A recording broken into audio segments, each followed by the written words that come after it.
all have to show they were tougher than Britain.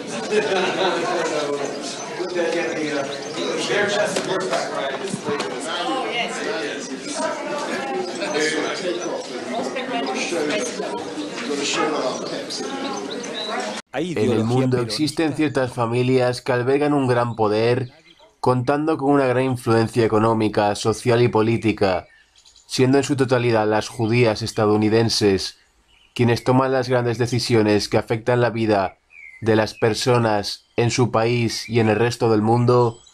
Veamos cuáles son las 5 familias más poderosas del mundo. Goldman Sachs es una familia judía estadounidense que tiene sus orígenes en Alemania. Es una prominente dinastía financiera conocida por haber creado el banco de inversión Goldman Sachs, uno de los más poderosos del mundo. Fue Marcus Goldman quien fundó la compañía el año 1869. La familia cuenta con una gran influencia en la economía estadounidense, siendo el valor de la empresa de más de 74.000 millones de dólares. Warburg es una familia judía estadounidense originaria de Alemania. Esta dinastía financiera que se formó en el siglo XVI posee un entramado poderosísimo que incluye negocios de bioquímica, inversión, derecho o farmacología. Fue Moses Warburg en 1798 quien inició el gran poder político y económico que cuenta esta familia para manipular a la sociedad estadounidense a su antojo. Morgan es una familia financiera judía estadounidense. Fue en el siglo XIX, gracias a J.P. Morgan, que esta dinastía amasó un enorme poder debido a su dominio en el sector bancario. Sus negocios también se mueven en los sectores de la electricidad, el ferrocarril o el acero. Su influencia en el poder de decisión en la política estadounidense y mundial es enorme. El patrimonio familiar se cree que supera los 119.000 millones de dólares. Rockefeller es una familia empresarial judía estadounidense.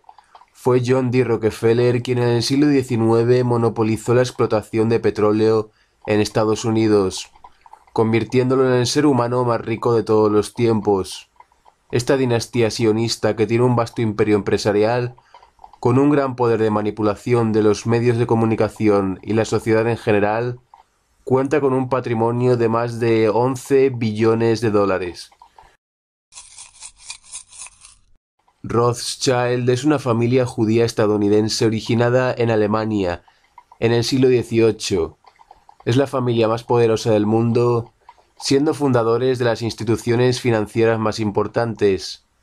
El poder de los Rothschild se extiende por todo el mundo, contando con una gran influencia en política y medios de comunicación, para propagar su mensaje sionista de la destrucción de Occidente. Claves para la creación del Estado de Israel, es la familia más rica de todos los tiempos, contando con un patrimonio de más de 700 billones de dólares. Rothschild es una dinastía originada en Alemania en el siglo XVIII. Este clan de banqueros es la familia más rica del mundo. Quien controla la emisión del dinero controla el gobierno. Poseemos cada banco central del mundo. El hombre que controla la emisión de dinero en Gran Bretaña controla el Imperio Británico, y yo controlo la emisión de dinero británica. Mi familia vale 500 billones de dólares. Me da igual qué marioneta esté sentada en el trono de Inglaterra. Somos como el mecanismo de un reloj, cada parte es esencial. Los pocos que entienden cómo funciona nuestro sistema o estarán interesados en recibir beneficios, o dependerán tanto de nuestras acciones que no tendremos oposición. Dame el control sobre el dinero de una nación y no me importará quién redacte sus leyes.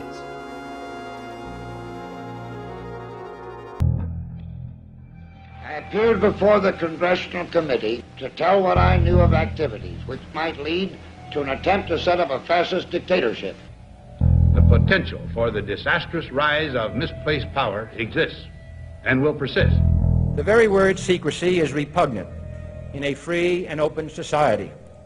And we are, as a people, inherently and historically opposed to secret societies, to secret oaths, and to secret proceedings.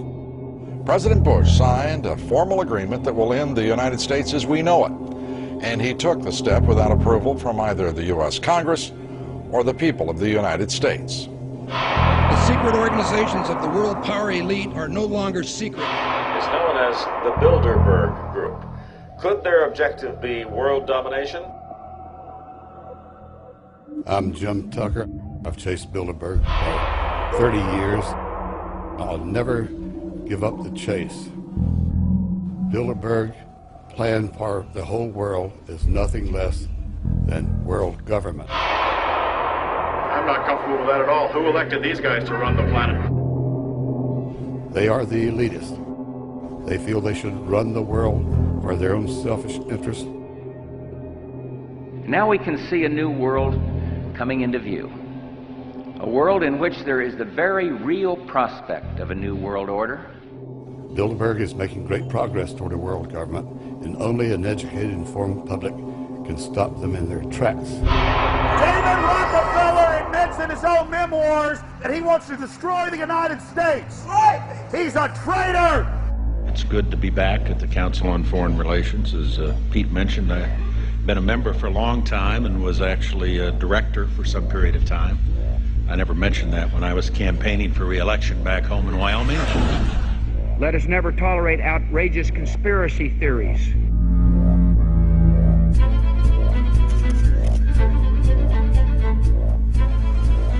I need you to move off the property, please. Some shots were fired.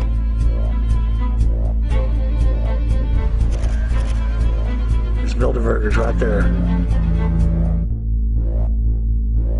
The Trans-Texas Corridor is a vital part because we stop here in Texas, we stop the New World Order right here in Texas. This thing started here. And to save this country, we kill this damn thing here.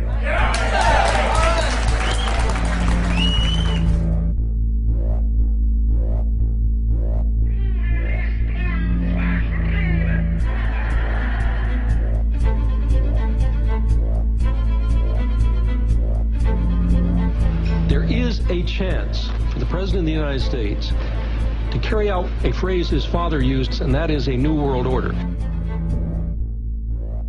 Your new world order will fall. Humanity will defeat you. The answer to 1984 is 1776.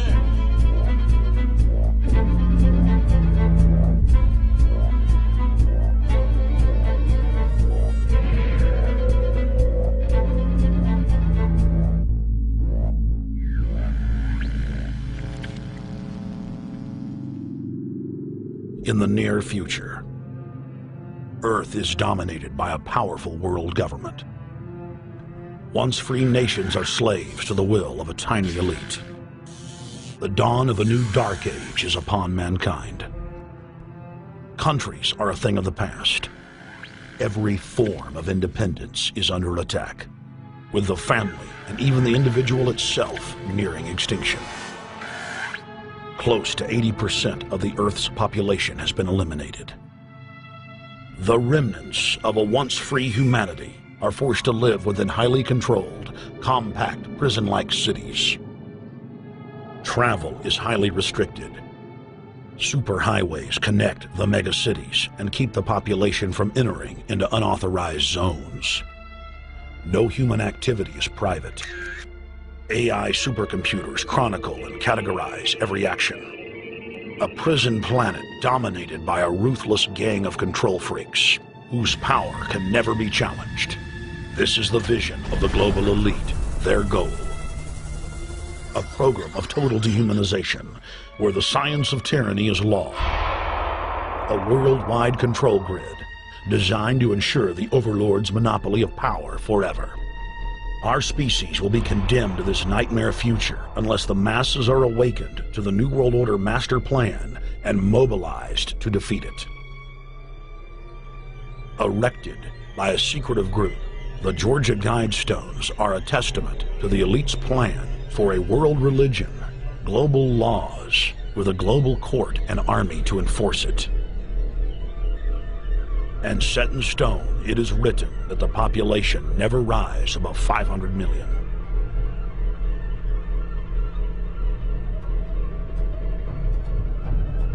In this film, you will learn how our world is truly governed. You will see how highly secretive roundtable groups interlock to form a global intelligence network. This group has been steering planetary affairs for hundreds of years.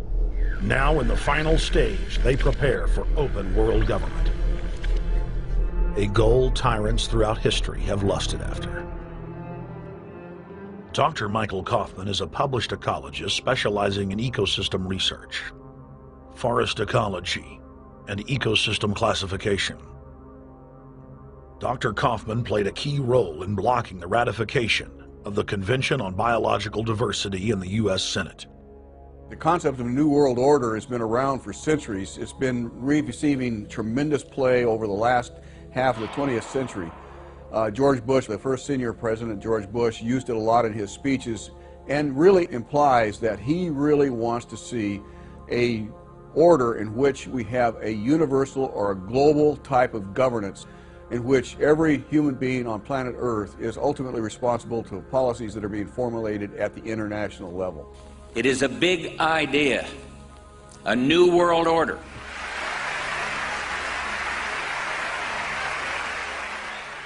President Bush said that the New World Order was in tune, and that's what they were working for. The UN is part of that government. They're working right now very significantly for a North American Union. That's why there's a lot of people in Washington that don't care too much about our borders. They have a philosophical belief that national sovereignty is not important. It's also the reason I have made very strong suggestion that we need not be in the United Nations for our national security. It's really always the same. You go back throughout all of history, the Roman Empire, the Soviet Union, Hitler during the Nazism was always saying that it's going to create the utopia for the average person, when in fact, history always shows that it does exactly the opposite. Conquest and empire is as old as civilization. Babylon, Egypt, and Greece. They all built empires in an attempt to rule the world. The Roman system at its peak dominated the known world. Complex governmental systems were developed to control diverse populations. During the period between the 15th and 19th century, new empires emerged and again waged war for supremacy. The nobility, as well as the thriving merchant class, were financed by a handful of private banks. Many of the great money houses would hedge their bets and finance both sides of a war. Sophisticated intelligence-gathering networks gave the financiers a clear edge over the governments they were slowly gaining control of. On the 18th of June, 1815, agents of the British arm of the Rothschild family looked on as Emperor Napoleon Bonaparte fought desperately to save his army from the jaws of a British-Prussian pincer attack. A Rothschild agent was able to get the news of Napoleon's defeat at the hands of Lord Wellington to Nathan Rothschild, a full 20 hours before the news reached London. Nathan, the head of the British arm of the Rothschild family, put out the rumor to the London Stock Exchange that Napoleon had won the war. Stocks plunged by 98%, and Rothschild was then able to buy up the entire British economy for pennies on the pound. Em 1914, o mundo era uma espécie de terra de ninguém.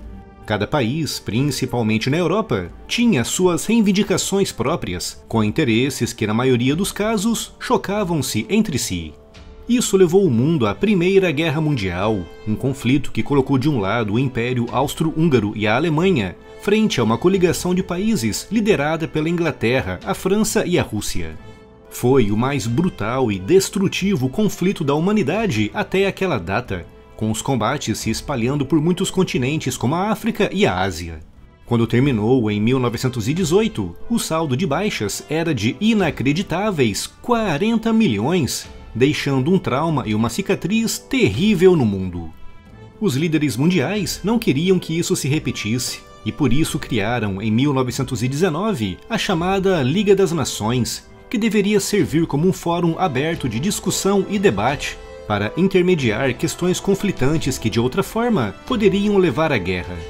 Apesar das suas boas intenções, foi um completo fracasso, não tendo sido capaz de impedir a Segunda Guerra Mundial, um conflito ainda mais brutal e mais destrutivo do que a primeira.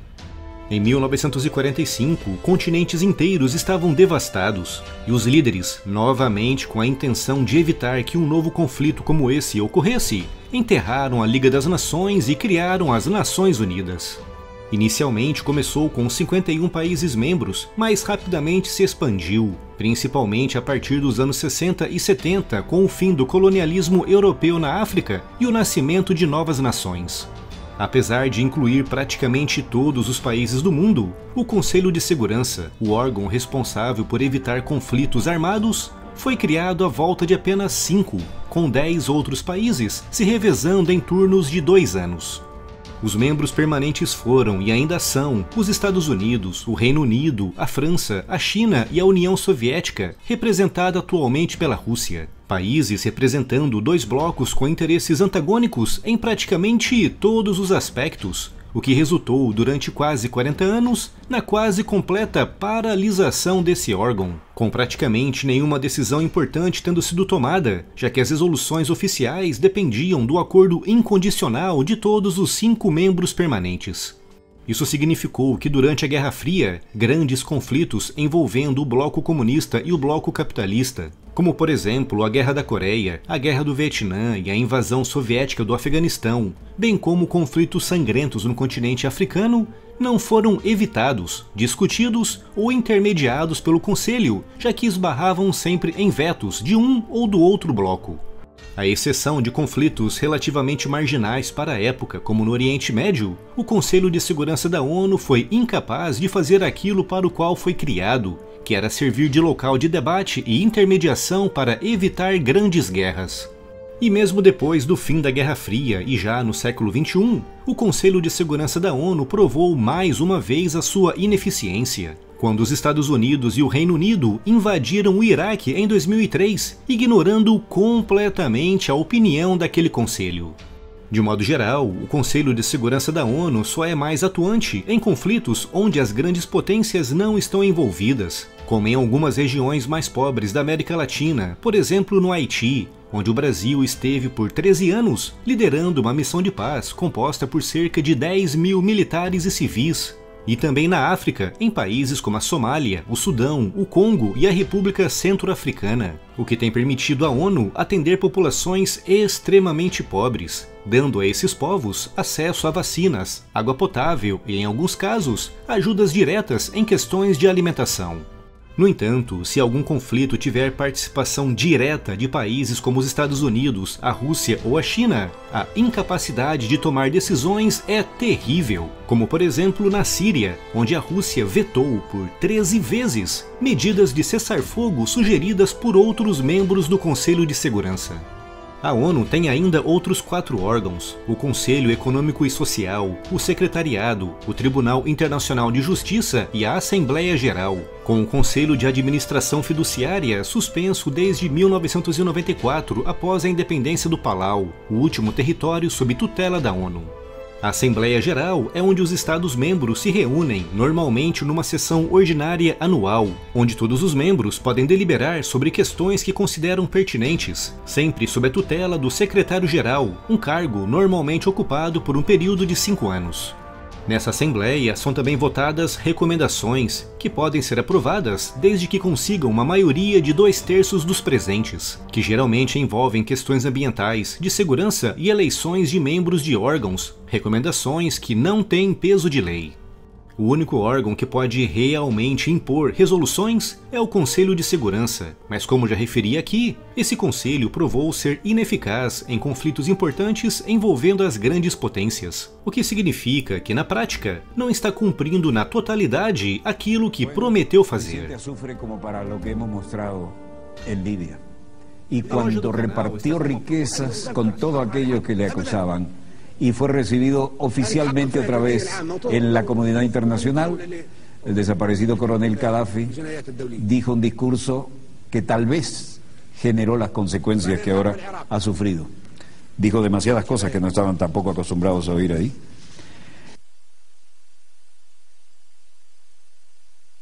Irse y mancomunicar y comunicar sus esfuerzos para superar los desafíos que son nuestro principal enemigo común: el cambio climático, las crisis internacionales, el deterioro económico del capitalismo, la crisis alimentaria, la crisis del agua, la desertificación, el terrorismo, la inmigración, la piratería, las epidemias naturales y las epidemias causadas por el hombre, la proliferación nuclear.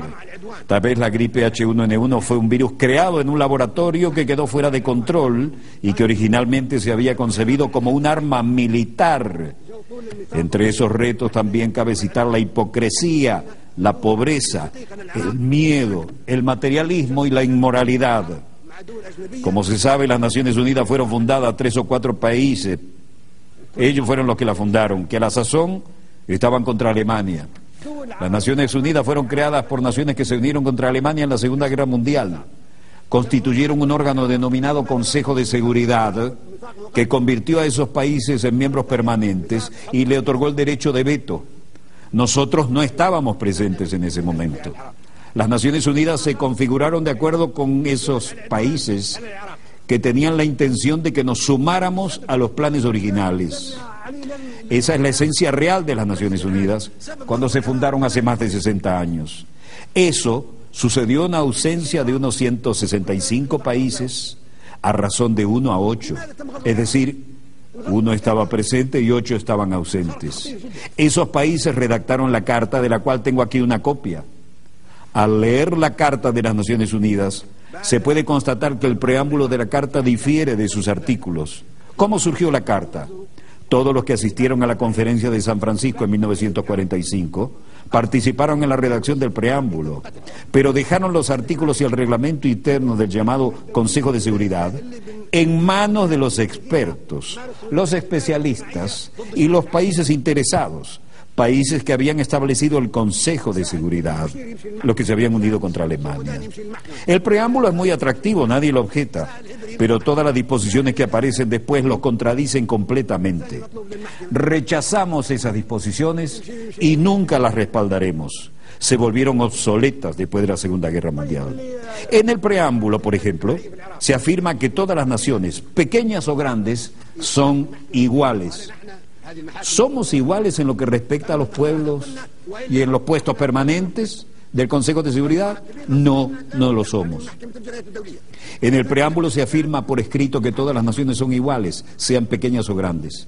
¿Tenemos nosotros derecho de veto? ¿Somos iguales? No.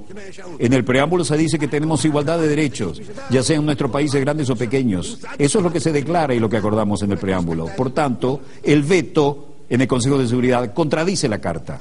No aceptamos ni reconocemos el veto. En el preámbulo de esta Carta se afirma que no se deberá recurrir a la Fuerza Armada, salvo en interés común. Ese es el preámbulo que acordamos y firmamos, y nos sumamos a las Naciones Unidas porque queríamos que esta Carta reflejara eso. Se indica que solo se recurrirá a la Fuerza Armada en interés común de todas las naciones. Pero ¿qué ha sucedido desde entonces? Han estallado 65 guerras desde la creación de las Naciones Unidas y desde la creación del Consejo de Seguridad. 65 guerras desde su creación, con millones y millones de víctimas, más que en la Segunda Guerra Mundial. ¿Acaso en esas guerras, así como la agresión y la fuerza se utilizaron en esas 65 guerras, responden al interés común de todos nosotros representados aquí? No. Esas guerras se llevaron a cabo en aras de los intereses de 1, 3 o 4 países, pero nunca de todas las naciones. Hablaremos acerca de si esas guerras respondían al interés de un solo país o de todas las naciones.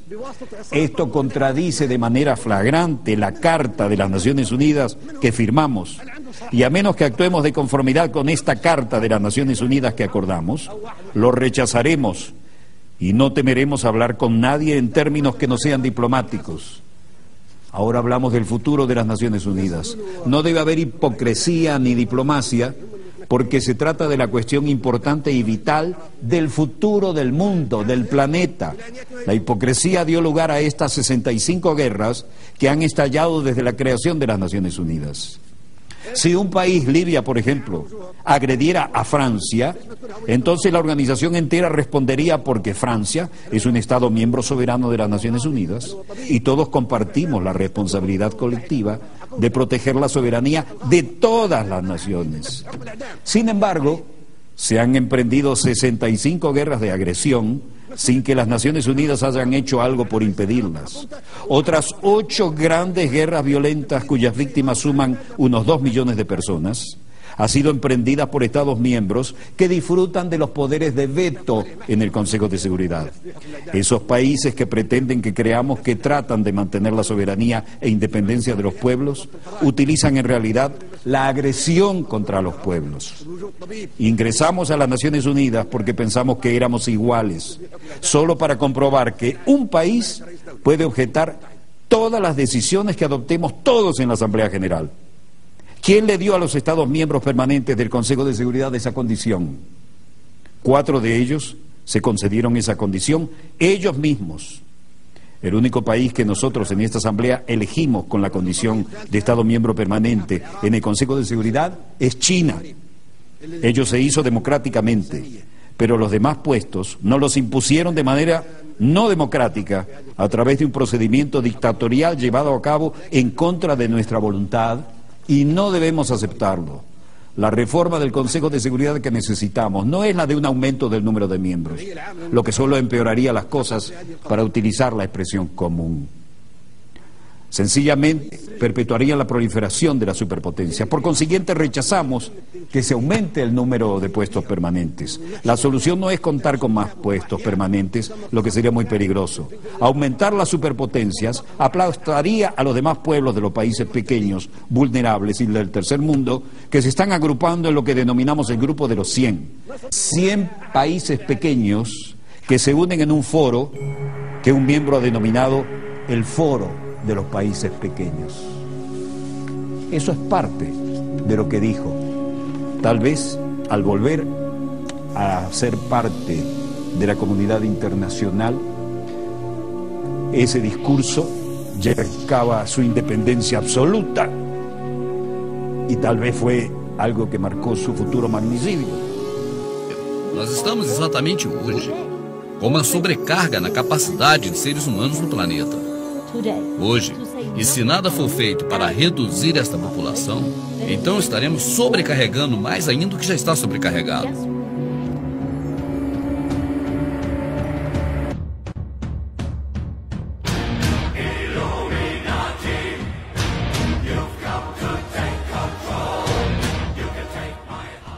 Entendo seu motivo para querer matar o diretor da Organização Mundial da Saúde, mas por que jogar uma bomba na final? Bomba? Não existe bomba. É uma doença. Um vírus chamado RD9. Ou como gosta de chamá-lo, World Cure. No final do jogo, todos no estádio serão infectados. Deve demorar 2 a 3 semanas para os sintomas começarem a aparecer. E depois, 96 mil fãs de quase todos os países do mundo vão voltar para casa espalhando a doença. Por que está fazendo isso? Bom, pense um pouco. Temos 7 bilhões de pessoas num planeta que só pode aguentar 5 bilhões. Só estou tentando tornar o mundo um lugar melhor, só isso. Eliminando o excedente. Curar o mundo. E quem exatamente você pretende eliminar? O lixo. Os imbecis que ficam bêbados tendo filhos como coelhos. Bando de inúteis que ficam com a mão estendida esperando que o resto de nós banque isso. Pense bem, quem sentirá falta deles? é uma espiral descendente até o fim de todos os tempos. E não há chance de que consigamos sobreviver. Quer dizer, 70 bilhões de pessoas a cada ano são trazidas para essa terra. E o que elas estão fazendo? Sugando nossos recursos. Há pessoas demais. Então o que vamos fazer? Deixá-las? Vamos matá-las. Nos livrar delas. Ótimo. Obrigado. Obrigado por se manifestarem. Mas querem saber de uma coisa? Nós podemos. Agora nós podemos. Então, olha, desculpa. Não mais.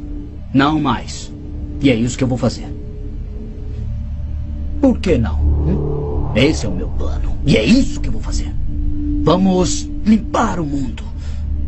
Talvez com isso o restante de nós possa se manter um pouco mais vivo. Então, talvez isso seja o que vai fazer no futuro. Eu vou te ajudar. Eu vou te ajudar. Eu vou fazer uma limpeza. Dar mais espaço por você. Eu vou apresentar a minha própria marca de controle populacional por você. É isso aí.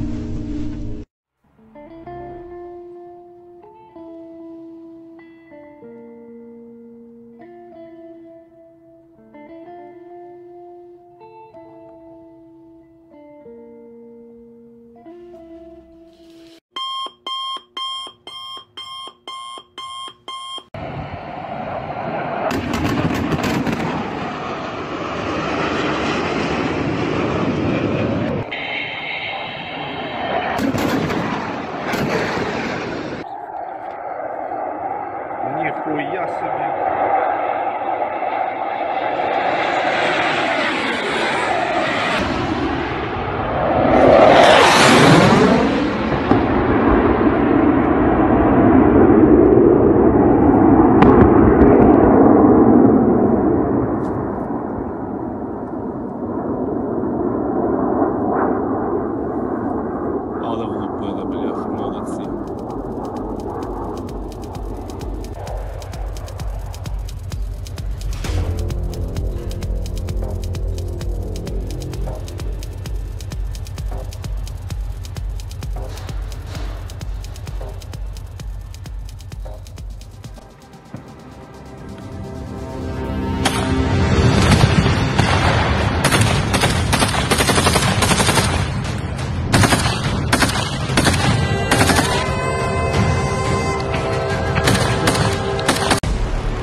Lo cual llevará a un desastre si no se detiene a tiempo.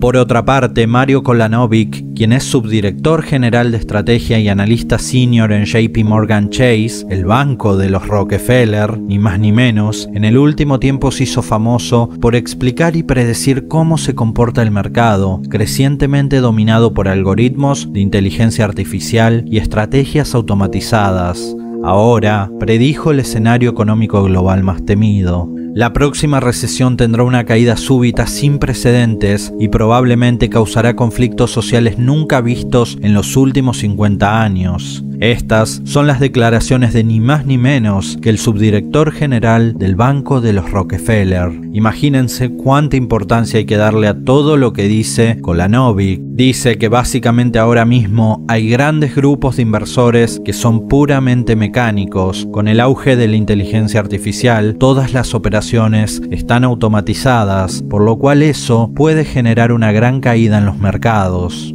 Además, el subdirector general del JP Morgan dijo que estos procesos generarán una serie de problemas que derivarán en lo que llamó la peor crisis jamás contada. Kolanovic afirma que la gente no es consciente del caos que se avecina. Kolanovic dijo exactamente esto textual: la próxima crisis también dará lugar a tensiones sociales similares a las observadas hace 50 años. De todos los pronósticos me atrevería a decir que este es el más preocupante, porque no lo está diciendo cualquier persona, no, lo está diciendo ni más ni menos que el subdirector del Banco de los Rockefeller, una persona con acceso a información totalmente privilegiada a la cual poca gente en el mundo puede acceder. Así que en manos de ustedes está creer en esta información valiosa o dejarla ir.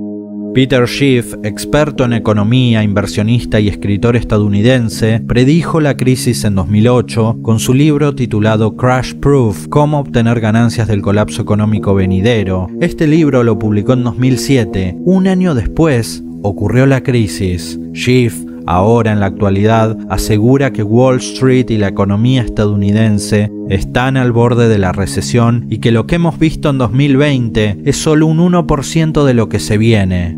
Schiff aseguró en Fox Business que estamos viendo una burbuja en los mercados mundiales y que va a reventar en los próximos años. Según el economista, se acerca una recesión brutal, acompañada por el aumento de precios al consumidor, que ya está ocurriendo. Es decir, la gente será más pobre porque los precios aumentarán. Es decir, la gente será más pobre porque habrá más inflación y todo saldrá más caro, lo que dará lugar a revueltas sociales sin precedentes, coincidiendo justamente con lo pronosticado por el subdirector del Banco de los Rockefeller.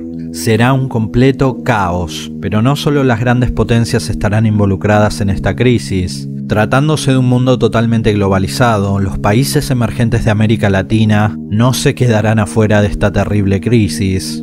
¿Y qué se puede hacer para estar preparado ante todo esto y tratar de evitar sufrir esta crisis? Primero, ahorrar lo suficiente y no endeudarse a mediano y largo plazo. Otra cosa que se debe hacer es tener activos que valgan, como por ejemplo el oro. El oro siempre tendrá valor. Invertir en commodities y en la industria alimenticia también puede ser una buena manera de protegerse. Pueden haber crisis, pero en definitiva, el ser humano siempre necesitará de los commodities y de los alimentos. Es algo de lo que nadie puede prescindir. Diversificar los ingresos, no depender de una sola fuente y sobre todo apostar por el presente y el futuro. Para triunfar hay que ser inteligente. De nada sirve apostar a un negocio que no tiene demanda y que es parte del pasado. Esos son los malos negocios. Hoy en día todo pasa por lo digital, así que sería un grave error no darle importancia ni prestarle la atención que se merece a los negocios en Internet.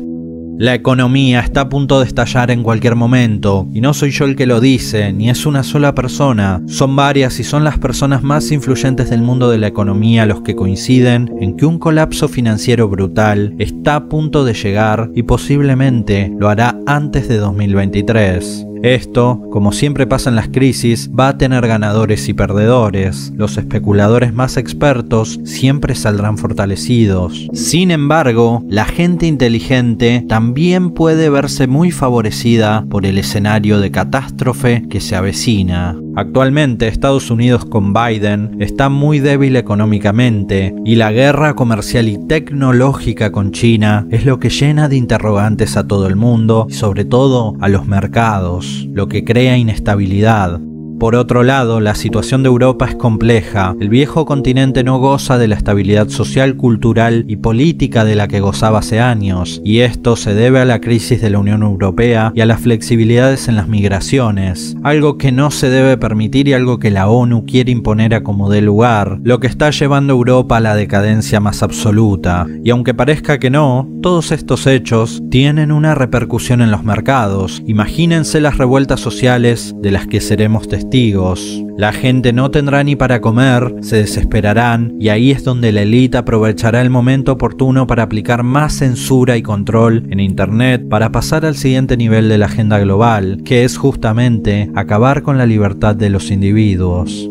¿Todavía crees que estoy exagerando? Hemos visto en 2020 cómo hicieron uso y abuso del miedo para controlar al mundo entero y para imponer leyes y sanciones que nada tenían que ver con el bienestar general, sino que tenían el propósito exclusivo de restringir libertades individuales con la excusa ya cansina pero efectiva del famoso bien común. Un bien común que es absolutamente falso, porque sin libertad individual no hay libertad general y por ende menos va a haber bien común. La mayoría de todos nosotros nos veremos afectados porque, en definitiva, son pocas las personas que se salvarán de un desastre financiero a nivel mundial, y ni que hablar que son menos las personas que gozarán de libertad. Los únicos que tendrán libertad son los que tienen el poder. Tengan en cuenta que todo lo que está pasando ahora no es por azar ni fruto del destino, fue planeado con décadas y décadas de anticipación. Los que manejan el mundo desde las más oscuras capas del poder, los prestidigitadores del miedo, trazaron una línea económica, política y sobre todo cultural en lo que está basado su gran reseteo mundial, y es su intención cumplir con todo su plan.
not a question. You said that you'd heard that there was basically a plan to eliminate a third of the population. The population of the world, and Africa was the main target because the people there are worthless. I just want to say that a colleague of mine, and I make it clear when I say a colleague, someone I know professionally, who is very highly placed. He's not a friend. He's just someone I know who went to the conference at Davos just recently. And the people who go to Davos are the architects and controllers of money and the politics of the world. And he came back and he said to me that it is a definite systematic plan, because they have worked out they need to get rid of at least a third of the people on the earth. And I said to him, does that include me? And he said, no, it doesn't include you, because you're of European stock. You're one of us. Yeah, well, these are not my words. These are Bill Gates' words. Yeah. Just Google Bill Gates and depopulation and sterilization. You'll hear out of his own mouth the plan. And then if that's not enough for you, then listen to Henry Kissinger in his words, where he talks about how this is a win-win situation. Learning from you, Dr. Young, is that a quadrillion-dollar enterprise is at work amongst us, decimating, culling the human family. Intentionally, using synthetic molecules, which by design are cancer, AIDS, all of the bogeymen we could dream up. Yeah, it's for the purpose of sterilization and population control. There's too many people on the planet we need to get rid of. In the words of Bill Gates, at least 3 billion people need to die. So we'll just start off in Africa. We'll start doing our research there, and we'll eliminate most of the